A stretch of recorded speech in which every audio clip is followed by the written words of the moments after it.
The price of Bitcoin climbing over $68,000 this morning, up 100% in the last year. Let's take a look at some of the trends in the crypto markets. Joining us is Matthew Siegel, head of digital assets research at VanEck. So there are a variety of things that we've tried to correlate with Bitcoin movements and become less and less successful at anything we can just count on, almost. But it does seem that when Trump started moving up in some of we just hit Caution, and some of the betting sites, it does seem like this most latest run from 57 to almost 70 seems to be correlated with the betting odds improving. Is that fair to say in your view, Matthew? Yeah, I agree with that. Trump is clearly the more pro-crypto and Bitcoin candidate, and VP Harris has not said a single word on it, so one doubts whether she truly understands it. But to your question about the correlations, the most significant long-term correlations for Bitcoin are a negative correlation with the US dollar and a positive correlation with money supply growth, or M2. So clearly on the latter front, money growth has reaccelerated with the Fed pivot. That may be playing part of a role. Also some sellers exhaustion. The German government and the US government sold spitefully $2 billion worth of Bitcoin in the last couple months. That has eased, and I think the election is helping. Polls are helping. Why'd they do that? German government seized a couple $1 billion of Bitcoin in a crime and sold it in August because they don't like it. Because they don't like it. You just said spitefully. I wondered why you had that. Is that an adjective or an adverb? I don't know. It's maybe an adverb. Couldn't a correlation with the money supply explain why it seems to be just totally correlated with risk assets? If there's a lot of liquidity, risk assets seem to go up. Therefore, Bitcoin seems to go up and down. It doesn't seem to be a safe haven with risk assets. It seems to move totally correlated with the NASDAQ or the Magnificent Seven or whatever.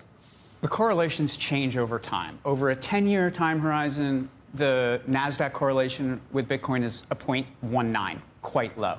Over the last 3 months, it's a 0.5, and that's a 2.5-year high.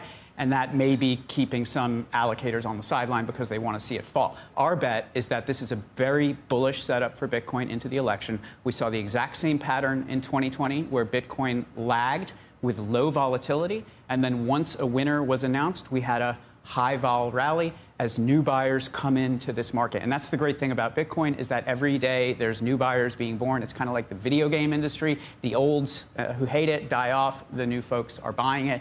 And what we think is that once the election result is finalized, Moody's is going to downgrade U.S. sovereign debt. And that could be a catalyst for Bitcoin to catch up. Doesn't gold correlate with the dollar and with M2 as well? And gold and Bitcoin seemed like the correlation broke down a couple of times recently. Bitcoin is a chameleon. Its correlations change over time. It's hard to predict what it's going to be correlated with over the short term, over the long term. But you really say it's because of the 21 million and it's fixed amount is out there, therefore the debasement of the currency favors that. I mean, that's...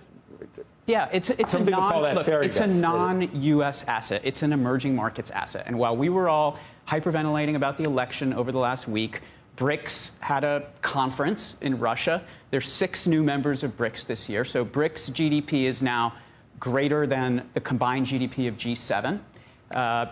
Of the 6 new members, 3 of them, Argentina, the UAE, and Ethiopia, are now mining Bitcoin with government resources. So there is tremendous urgency outside of the U.S. to find a way to circumvent the irresponsible fiscal policy that we've been running here in the U.S.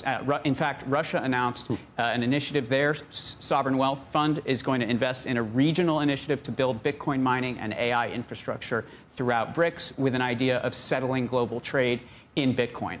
So look, someday, I don't know if it's 5 years, 10 years, Putin's going to die. We're going to look to reintegrate some of these countries into the world financial system, and they're going to be trading with Bitcoin. What are we going to be doing? Okay. What? Yeah. Are you stunned? No, I'm just processing. You're processing? Processing. When will that be complete? The processing? Yes, so that you can make a comment. When is Bitcoin going to be complete? I have no idea. He sounds, what you think it's going to be a $100,000 asset soon, 200. Yes. The smallest ever trough to peak rally for a Bitcoin cycle was 2,000%. If we do half of that, that'd be 1,000%. That'd be roughly 180,000. When does this all go down? Not down. When does this When happen? did it all happen? I think after the election will be a significant catalyst. You can see it front page of the Wall Street Journal talking about debt and deficit concerns. Right. Like Moody's is telegraphing this. Right. They want to downgrade sovereigns who Where are you have compared to, 20 like Kathy Woods? What's that? Like Kathy Wood? Where? My old boss? Yeah. How do you feel about her predictions? I don't think about them very much. I mean, do you think she's right? 500,000 is where she's at by very soon. We have a model that assumes that by 2050, this is very long term, that Bitcoin becomes a reserve asset that's used in global trade and held by global central banks at a very modest 2% weight. And in that model, we arrive at a $3 million price target for Bitcoin. Now, that sounds, extreme, but that's a 16% compound annual growth rate for a couple decades. That's not really that extreme. So into the millions over the medium term is a high conviction call.